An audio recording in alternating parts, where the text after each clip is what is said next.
Meus queridos, a paz do Senhor Jesus a todos. Hoje, lição de número 1, quando as heresias ameaçam a unidade da igreja.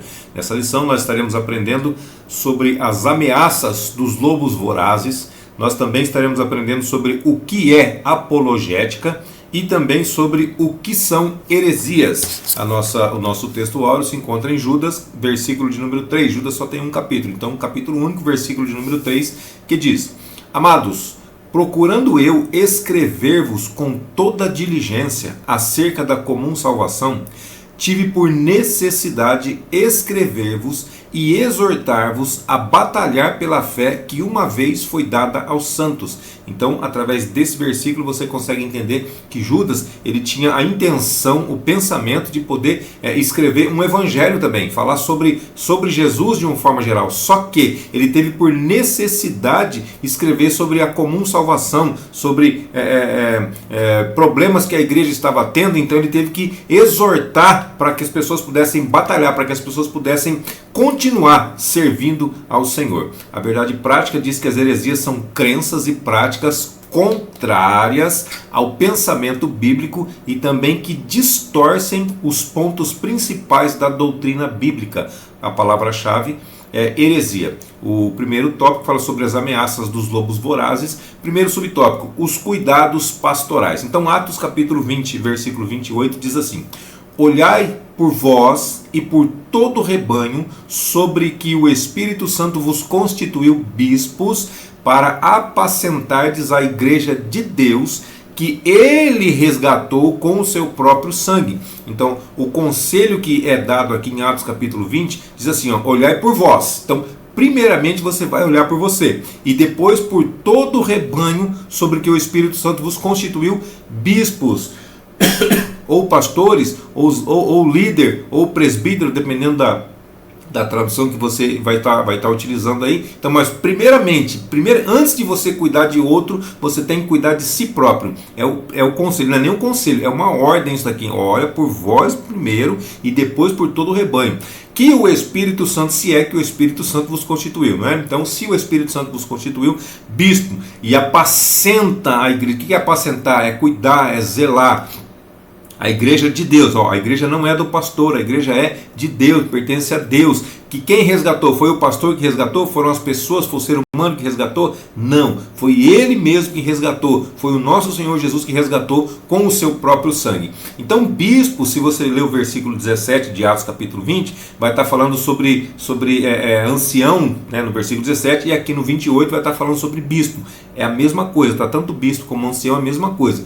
E ele está falando, dando conselho para esses dois camaradas aqui, ou dando uma ordem para esses dois camaradas aqui, que foram constituídos pelo Espírito Santo, que eles têm que apacentar. E quem apacenta é o quê? Quem apacenta é o pastor, não é isso? Então a função primordial do pastor é o quê? Alimentar. E também ele precisa guiar. E ele também precisa proteger. Então essas três funções básicas do pastor. O pastor precisa fazer isso pelo rebanho. Lucas capítulo 15, versículo 4 diz: Que homem, é uma pergunta, tá? Que homem dentre vós, tendo 100 ovelhas e perdendo uma delas, não deixa no deserto as 99 e vai após a perdida até que venha achá-la? É uma pergunta que ele está fazendo. Que homem não faz isso?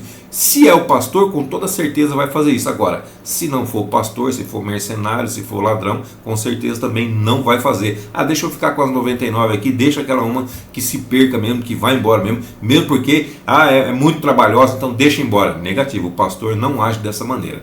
Então o Novo Testamento ele usa uma metáfora ao tratar do relacionamento entre pastor e rebanho na igreja. Então o próprio Jesus também usou dessa mesma metáfora. Mateus capítulo 7, versículo 15 e 20 diz assim: Acautelai-vos, porém, dos falsos profetas. Tenham cuidado com os falsos profetas, que vêm até vós vestidos como ovelhas. Parece que é crente, mas interiormente são lobos devoradores. Olha só, vem vestido como crente, vem parecendo ser ovelha, parece que faz parte do rebanho, mas na verdade é um lobo que está disfarçado. Versículo 20, portanto, pelos seus frutos os conhecereis. Então, através do fruto de cada árvore, a árvore é conhecida. Não tem como você ver um pé de manga e falar assim, isso aqui é abacaxi. Não tem como, porque ela vai dar somente manga, de acordo com a espécie dela. Então não tem como. Então, pelo fruto você vai conhecer a árvore. Então, pelo fruto você vai conhecer a pessoa. Pelo fruto você vai conhecer o servo. Pelo fruto você vai conhecer o pastor. O segundo subtópico fala sobre depois da minha partida. Então, Atos 20, 29 diz assim: porque eu sei isto, depois da minha partida entrarão no meio de vós lobos cruéis. Então aqui vai estar falando que os lobos cruéis vão estar vindo de fora, né? Entrarão no meio de vós, porque está fora, então vai entrar. Que não pouparão ao rebanho. Então aqui lobos cruéis. Que são lobos cruéis que vão entrar no meio de vós, que vão entrar no meio da igreja? É uma metáfora também para falar sobre os falsos doutrinadores, os falsos ensinadores, os falsos profetas, os falsos mestres. E então essa expressão ela é profética, porque o apóstolo Paulo não está falando simplesmente da sua morte, mas também ele está falando do avanço dos hereges no meio da igreja, no decorrer dos anos, no futuro, na presente era que nós estamos vivendo agora. Então Pedro também ensinou que o Espírito Santo inspirou os profetas do Antigo Testamento. 2 de Pedro, capítulo 1, versículo 21 diz assim: porque a profecia nunca foi produzida por vontade de homem algum. Percebeu que eu estou frisando algumas palavras, né? A profecia nunca foi produzida por vontade de homem algum, mas os homens santos de Deus falaram inspirados pelo Espírito Santo. Essa é a razão da profecia, é o Espírito Santo quem inspira as pessoas. E mostrou que, o Pedro também, ele mostrou que a presença do verdadeiro ensino nem sempre é suficiente para impedir a manifestação do falso. Então há locais, há igrejas que têm o verdadeiro ensino, mas isso impede que o falso seja transmitido? Nem sempre isso é possível, mas é lógico, nós temos que continuar falando do verdadeiro ensino, ensinando o que é a verdade. Então, tanto que ao falar a respeito dos profetas legítimos, Pedro falou dos profetas legítimos, ele também deixou claro que havia os profetas falsos. Está lá em 2 de Pedro, capítulo 2, versículo 1, que ele vai falar sobre falsos profetas e falsos doutores. Daqui a pouquinho nós vamos ler esse versículo, tá? Inteiramente. Então, por enquanto, basta saber isso daqui. Então, os quais quem? Os falsos profetas, os falsos doutores, os falsos mestres, já estavam presentes lá no período apostólico, há 2000 anos atrás. Esses camaradas já estavam no meio deles. Judas, versículo 4, como é capítulo único, novamente repito, né? Judas, versículo 4. Porque se introduziram alguns que já antes estavam escritos para este mesmo juízo, homens ímpios que convertem em dissolução a graça de Deus e negam a Deus, único dominador e Senhor nosso, Jesus Cristo. Então essas pessoas elas estavam negando a Deus e negando o senhorio do Senhor Jesus Cristo. Terceiro subtópico fala sobre a origem dos falsos mestres. Atos capítulo 20, versículo 30 diz assim: e que de entre vós mesmos se levantarão homens que falarão coisas perversas para atraírem os discípulos para si. Então a gente viu lá no versículo 29, a gente viu sobre os lobos vorazes, não é isso? Então eles surgem, eles vêm de fora, eles atacam de fora para dentro. Agora nesse versículo 30 a gente está vendo aqui, homens que falam coisas perversas, surgirão de onde? Dentre vós mesmo. Então essas pessoas, elas estão se posicionando acima das escrituras, elas estão usando redes sociais para corrigir a Bíblia e também para discordar abertamente dos profetas e dos apóstolos bíblicos. Elas consideram que os seus discursos são modernos e a mensagem da Bíblia está desatualizada. É isso que esses falsos profetas, que esses lobos vorazes estão fazendo, estão tentando fazer com a igreja de Cristo. Segundo aos Coríntios capítulo 11, versículos de 13 a 15 diz assim: eu só quero que você note uma coisa: virão de fora e surgirão de dentro. Então pessoas que vêm de fora são como lobos vorazes, e pessoas que surgem de dentro da igreja. Cresceu comigo, nasceu comigo, estudou comigo, estava sempre comigo. Pois é, mas acabou se transformando, mudou a direção, estava no caminho certo, mas acabou se desviando, se afastando do caminho verdadeiro. Voltando aqui para 2 aos Coríntios capítulo 11, versículos de 13 a 15 diz: porque tais falsos apóstolos, tá vendo? Já aumentou até outro nome aqui, falso profeta, falso doutor, falso mestre. Agora, falsos apóstolos são obreiros fraudulentos, transfigurando-se em apóstolos de Cristo, enganam as pessoas, fingem ser aquilo que não são. Versículo 14: e não é maravilha, porque o próprio Satanás se transfigura em anjo de luz. É lógico que Satanás não vai aparecer para uma pessoa na forma que ele é verdadeiro, não é? Ele vai aparecer como se ele fosse um anjo de luz, como se ele fosse um anjo de Deus, como se, não sendo, né? Porque não é. Versículo 15. Não é muito, pois, que os seus ministros se transfigurem em ministros da justiça. Os seus ministros aqui são os ministros de Satanás, tá? Então, o fim dos quais será conforme as suas obras. Então, cada um vai receber aquilo que fez através das suas obras, através do seu corpo aqui na terra. Então, por isso, daí a importância de estudar apologética, que é para orientar os crentes. Valdecir, o que é apologética? A gente já vai falar agora no tópico 2, né, o que é apologética, mas só para você já situar, é defesa da fé. Apologética é defender a sua fé. O resumo desse tópico diz que os lobos vorazes, eles surgem de fora, né, para dentro do povo de Deus, por isso a apologética é tão necessária. Agora, o que é apologética? Então, primeiro subtópico para sobre a definição de apologética. Então, apologética cristã, tá? Apologética cristã, o que nós estamos tratando aqui. É a defesa lógica e racional, da razão, da fé e de suas práticas doutrinárias. Então, é a defesa lógica, é a defesa racional da fé e também das suas práticas doutrinárias. Ela vem do substantivo grego apologia, que literalmente significa defesa, significa resposta. 1 de Pedro 3,15, agora sim nós vamos ler. Antes, santificai ao Senhor Deus em vossos corações e estáis sempre preparados para responder com mansidão e temor a qualquer que vos pedir razão da esperança que há em vós. Então ele está dizendo aqui, santificai ao Senhor Deus em vossos corações e sempre, todo momento, estar preparados para responder. Em outra tradução vai estar defender, na nova versão transformadora vai estar explicar a razão da vossa fé. Então, defender com mansidão, responder com mansidão, explicar com mansidão qual que é a razão da nossa fé, a razão da nossa esperança. Qual que é a nossa esperança? Nossa esperança é Cristo. Então nós temos que estar preparados sempre que alguém nos questionar, ou sempre que for necessário, para responder acerca da nossa fé, ou acerca da esperança que é em nós. A apologética ela mostra que o cristianismo ele é racional, ou seja, ele pode ser explicado de maneira metódica e também sistemática e aceitável, lógico, né? Então, para isso é necessário conhecer e amar a Deus de todo o nosso ser, espírito, alma e corpo. Eu nem tirei o desenho daqui, né? Já faz várias lições atrás que foi feito esse desenho, e ele continua aí. Nós temos que amar a Deus com todo o nosso ser. Marcos capítulo 12, versículo 30 diz: Amarás, pois, ao Senhor teu Deus de todo o teu coração, de toda a tua alma, de todo o teu entendimento e de todas as tuas forças. Este é o primeiro mandamento.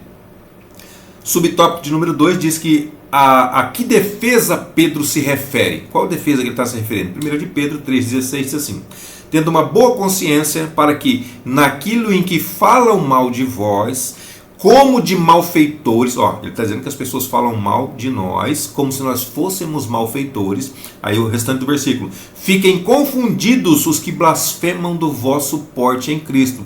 As pessoas vão falar mal, mas nós temos uma boa consciência e elas vão ficar confundidas. Os que ouvem vão ficar confundidos, porque peraí, a pessoa está falando uma coisa, mas eu estou vendo outra. Então a nossa consciência está limpa e as pessoas que vêm vão ficar confundidas, não vão entender e vão perceber que é mentira o que estão dizendo. Então dizem que alguns dizem que essa defesa é a resposta de uma acusação, visto que essa mesma palavra, que palavra vai ser? A palavra apologia, ela aparece no Novo Testamento como defesa de uma acusação formal e também de uma acusação informal. Formal, Atos capítulo 22, versículo 1. Homens, irmãos e pais, ouvi agora a minha defesa perante vós. Aqui ele está se defendendo diante de juízes, diante de pessoas, e também de forma informal, 1 Coríntios 9,3. Esta é a minha defesa para com os que me condenam. Então ele falando a qualquer pessoa, de qualquer forma, não necessariamente em juízo. Então, ainda que Pedro esteja se referindo à resposta de uma acusação, como a gente está, como estamos dizendo, não deixa de ser uma oportunidade para a defesa da fé cristã, da mesma forma que aconteceu com o apóstolo Paulo lá em Atos capítulo 26, versículos 24 e 25, que aqui ele vai estar diante de Festo, e na mesma situação, na mesma audiência, ele vai estar diante de diante de Agripa também. Então, e dizendo ele isto em sua defesa, disse Festo em alta voz: estás louco, Paulo? As muitas letras te fazem delirar. Mas ele disse: não deliro, ó potentíssimo Festo. Antes, digo palavras de verdade e de um são juízo. Então aqui ele estava diante de Festo. Agora, nos próximos versículos 28 e 29, ele vai estar diante de Agripa. Na verdade, estavam todos juntos ali, tá? Era uma mesma audiência. Então, Atos 26, versículos 27 a 29 diz assim: crês tu nos profetas, ó rei Agripa? Bem sei que crês. E disse Agripa a Paulo: por pouco me queres persuadir que me faça cristão. Eles estavam percebendo que Paulo estava tentando incutir Jesus na cabeça deles. E disse Paulo: prouver a Deus, ou quiser a Deus, ou por pouco, ou por muito, não somente tu, mas todos quanto hoje estão me ouvindo, se tornassem tais como eu sou. O tais como eu sou aqui, ele está querendo dizer cristão, seguidor de Cristo, exceto, eu quero que vocês se tornem como eu sou, exceto sobre essas cadeias, sobre essa prisão. O resto eu quero que vocês sejam como eu sou, ou seja, servidor de Cristo. Terceiro ponto, terceiro subtópico, fala sobre por que devemos combater as heresias. Tem necessidade, vou dizer? Tem necessidade. Então, primeiro, para defesa própria. Como que eu vou defender minha fé se eu não entender, se eu não conhecer do negócio? Então, 1 Timóteo 4,16, olha o que ele diz aqui, repetindo o versículo que nós lemos lá em cima. É outro versículo, tá? Mas o conteúdo é o mesmo. Tem cuidado de ti mesmo e da doutrina. Então, primeiramente, lembra quando a gente falou no começo? Primeiramente, cuidado de ti mesmo e também da doutrina. Então, primeiro você cuida de você, depois você cuida da doutrina. Não tem como cuidar da doutrina sem cuidar de si próprio, porque você vai acabar caindo. Então, primeiro, como é que chama? A ordem bíblica é: primeiro, cuida de ti, e depois da doutrina, e depois dos outros.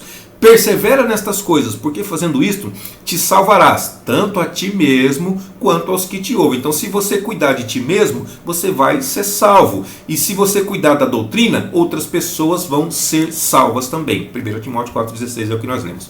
Então, os cristãos eles devem estar informados daquilo que os vários grupos ensinam a saber e saber a forma de refutá-los, de combatê-los de maneira bíblica. Então, outra coisa, por que eu preciso combater as heresias? Segundo, então, para ajudar os outros na compreensão da própria fé. Então, primeiro, para defesa própria, e segundo, para ajudar os outros a compreenderem a verdadeira fé. Tito capítulo 1, versículo 9: retendo firme a fiel palavra, que é conforme a doutrina, para que seja poderoso, se você reter a doutrina, vai ser poderoso, tanto para advertir com a sã doutrina, como para convencer aqueles que estão contradizendo, aqueles que são contra a sã doutrina.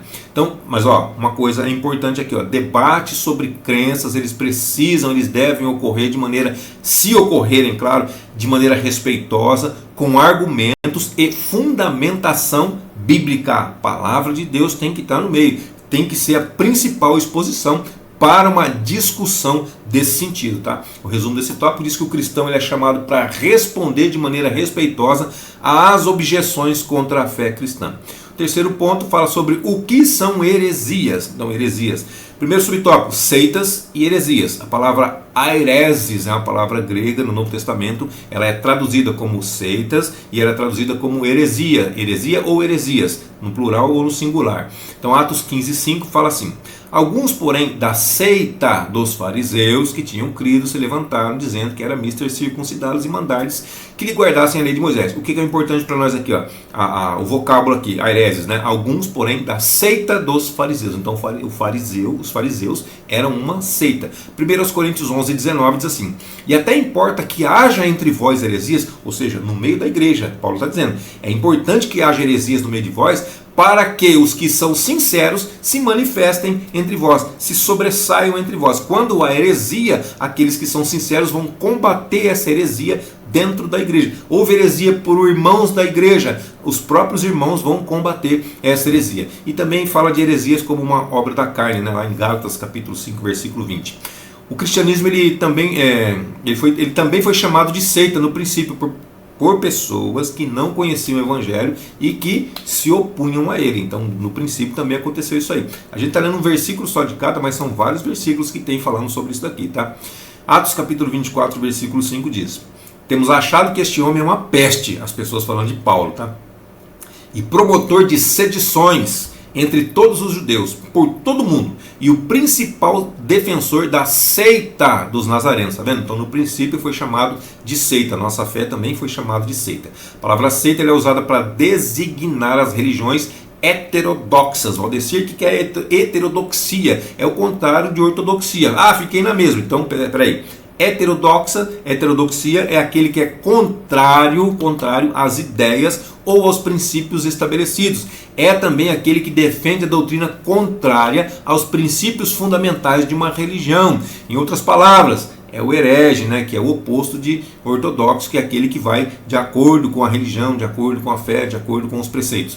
O segundo subtópico fala sobre hereses no Novo Testamento. Então esse vocábulo ele aparece com o sentido de partido, espírito sectário. O que é sectário? Sectário é divisor, é que faz parte de uma seita também. Então os saduceus e os fariseus eram chamados de seitas e que formavam facções dentro do próprio judaísmo. Então havia o judaísmo e dentro do judaísmo havia essas seitas, havia esses partidos. Atos 5,17 vai falar aqui, só a parte que importa para nós aqui, tá? E eram da seita dos saduceus. E Atos 26,5 vai dizer assim: conforme a mais severa seita da nossa religião, vivi fariseu. Aqui é Paulo quem está dizendo que ele era da seita dos fariseus. Então Paulo ele condena as inovações doutrinárias que causam divisão ou dissensão, né, ou briga, mas também usa a favor da igreja. 1 Coríntios 11:19.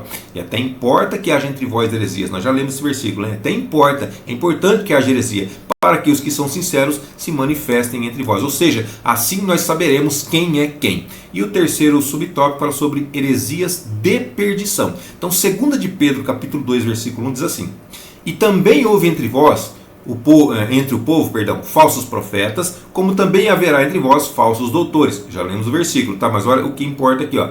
Que introduzirão encobertamente heresias de perdição. Então tem a heresia e tem a heresia de perdição. A heresia, a pessoa pode falar alguma coisa, dizer que está na Bíblia e não está, dizer que é, mas não é. Mas agora tem a heresia de perdição, alguma coisa que você pode perder a sua salvação. Aqui fica muito sério o negócio. Olha o que vem na sequência: negarão que o Senhor os resgatou, trazendo sobre si mesmos repentina perdição. Então, a partir do momento que a pessoa começa a negar que o Senhor Jesus morreu na cruz de verdade, como o homem, derramou o seu sangue como o homem para salvar a todos nós, que ele não é o nosso Senhor, ou que ele é o Senhor, mas tem outros senhores, ou tem até senhoras também, que ele não é o único Salvador. Então já começa a heresia de perdição, então já começa a correr o risco de perder a salvação. Então nessa passagem, a heresia ele apresenta o sentido de erro doutrinário. Doutrina é tudo aquilo que fala sobre ensino, tá? Então as heresias elas distorcem os pontos principais da doutrina cristã. Doutrina cristã é aquilo que diz respeito a Deus, fala sobre Trindade, Senhor, Jesus Cristo, o Espírito Santo. Diz respeito ao ser humano, que é a natureza, o pecado, a salvação, a origem, o destino do ser humano. Fala sobre os anjos, fala sobre a igreja e também fala sobre a palavra de Deus ou as escrituras sagradas. Então o mais grave erro é quando interfere na salvação, que é a parte que a gente falou ali, porque não existe salvação sem Jesus Cristo, não tem como. João 14,6 diz, o próprio Jesus dizendo, eu sou o caminho e a verdade e a vida. Ninguém vem ao Pai, não é ninguém vai, ninguém vem ao Pai. Por quê? Porque eu e o Pai somos um, não é isso que Jesus disse? Ninguém vem ao Pai a não ser por mim, senão por mim. E Atos 4,12 também para corroborar aqui. E em nenhum outro há salvação, nenhum outro, porque também debaixo do céu nenhum outro nome há dado entre os homens pelo qual devamos ser salvos. Que nome que nós podemos ser salvos? Somente através do nome de Jesus, somente através do sacrifício de Jesus, somente através da aceitação de Jesus que nós podemos ser salvos. Não existe outra forma, não existe outro meio, não existe outro caminho. O resumo desse tópico diz que o apóstolo Paulo adverte acerca das divisões no seio da igreja e condena as inovações doutrinárias que causam dissensões, que causam problemas. E a conclusão diz que os apóstolos eles responderam aos opositores da fé cristã e também lançaram base da nossa teologia, ou da teologia que nós utilizamos atualmente. O Novo Testamento mostra essa luta contra as falsas doutrinas.